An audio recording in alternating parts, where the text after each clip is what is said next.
Ino! Opa.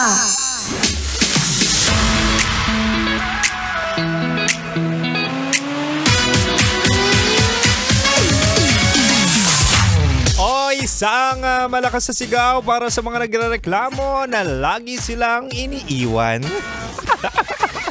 Diba? Yung parang ikaw lang ang nagrereklamo kung bakit lagi kang sinasaktan. Diba? Na para bang ang dali mong iwan, ang dali mong saktan, ang dali mong palitan. Pero nagtanong ka ba sa sarili mo kung sila ang may problema? Eh baka ikaw talaga ang problema.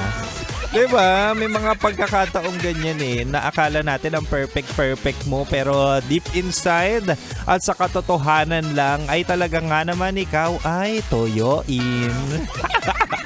Uy, totoo yan Dapat yung tamang timpla ka lang. Katulad ng adobo, 'di ba? Kaya ang daming kumakain sa adobo dahil perfect ang pagkakatimpla sa kanya. Toyo at asim ng suka ay talaga nga namang masarap. Pero ikaw, sobrang alat mo na para bang natoyoan ka lang talaga sa buhay.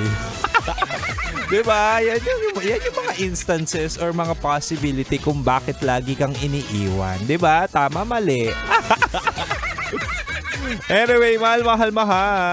Ano kasi kimchi na yun nida. Ay, siya ka na to, mahal.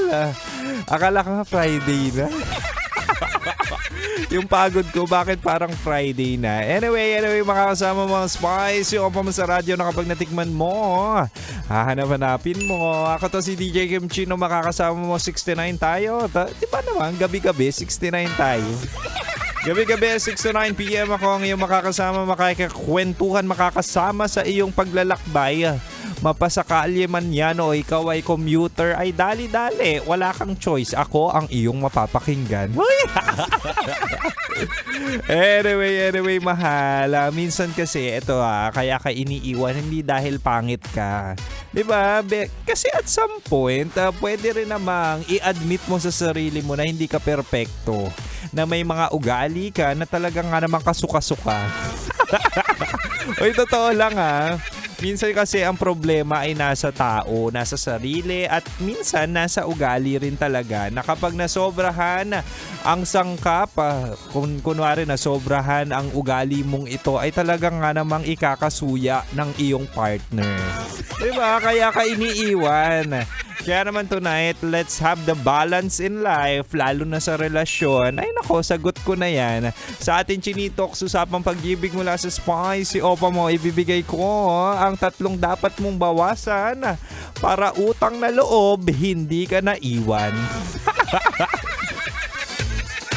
O ito na mahal, unang-una na dapat mong bawasan ay ang pagiging seloso or selosa. Ito yung sinasabi natin na utang na loob, huwag kang magseselos ng walang basehan. Di ba? Akala nyo cute yung selos-selos na yan tapos maliit na bagay. Ano ibig sabihin yan? Yung parang may makita ka lang kasama sa picture ay talaga nga naman pagseselosan mo. Hindi yun cute Hindi cute yung ganun. Ang tawag doon toxic. Diba? Totoo lang kasi hindi lahat ng tao ay talaga nga naman gagawin yung mga trauma na na-experience mo sa jowa mo. O aminin nyo, kaya kayo may trust issues ay dahil pwedeng pinagpalit, pwedeng pinagsabay kayo ng mga ex nyo. Pero at the end of the day, kung may bago kang jowa, ay nako, ibahin mo siya. Diba? Hindi lahat ng tao kaya magloko. Hindi lahat ng tao ay talaga nga naman tigang. May mga tao rin talaga marunong makontento. Kaya utang na loob, kontrolin mo yung selos mo. Pwede magselos pero in a cute way. Yun talaga nga namang may basihan o di kaya maliit na bagay lang. Pero yung mga maliit na bagay na pinapalaki mo na talaga nga namang galing pa sa trauma mo, aba, toxic na yan. Kaya ka iniiwan. Huy! Diba? Bawas-bawas tayo sa selos Anyway, isa pa lang yan mahal. But for now, balik na muna tayo sa Rakrakan Music. At si Kim Chino ay hanggang 9 p.m. pa naman. Kaya naman mahal, wag mo ililipat ang radyo, seloso ako. Dito ka lang sa 90.7 Love Radio. Kailangan pa bang i-memorize yan? Basic. Metro's #1 Love sake!